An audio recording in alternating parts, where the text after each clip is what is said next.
Video अच्छी लगे तो वीडियो को एक लाइक और चैनल को सब्सक्राइब कर दीजिएगा।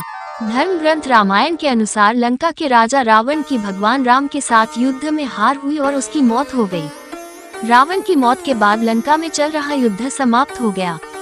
युद्ध के बाद राम, सीता और लक्ष्मण के बारे में हर किसी को जानने की इच्छा रही, लेकिन युद्ध के बाद रावण की पत्नी मंदोदरी का क्या हुआ, शायद ही कोई जान पाया और कम ही लोगों ने इसके बारे में जानने की कोशिश भी की। मंदोदरी के बारे में आपको बताएं उससे पहले हम आपको मंदोदरी के जीवन के बारे में बताते हैं। हिंदू पुराणों में की एक कथा के अनुसार मधुरा नामक एक अप्सरा थी जो माता पार्वती को बहुत चाहती थी।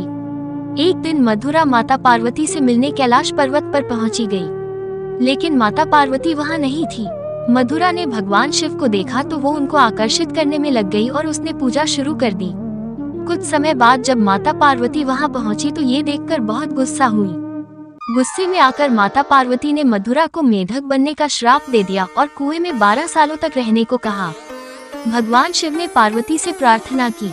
काफी प्रार्थना करने के बाद माता पार्वती मान गई और 1 साल तक कुएं में रहने को कहा।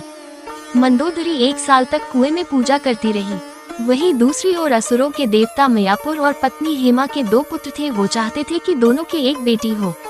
बेटी के लिए दोनों कई सालों तक कठोर तपस्या कर रहे थे। इसी दौरान 1 साल बाद मधुरा कुएं में असली रूप में आ गई और मदद के लिए पुकारने लगी। मधुरा की आवाज सुनकर मयासुर ने पूजा समाप्त की और मधुरा को गोद में उठाया। मयासुर ने इस लड़की का नाम मंदोदरी रखा। कुछ सालों बाद रावण एक बार मयासुर से मिलने गया। रावण ने मयासुर की बेटी मंदोदरी को देखा तो वो मंत्रमुग्ध हो गया। रावण ने मयासुर से कहा कि उसे मंदोदरी पसंद है और वो मंदोदरी के साथ विवाह करना चाहता है। मयासुर ने मना कर दिया तो रावण ने जबरन विवाह कर लिया।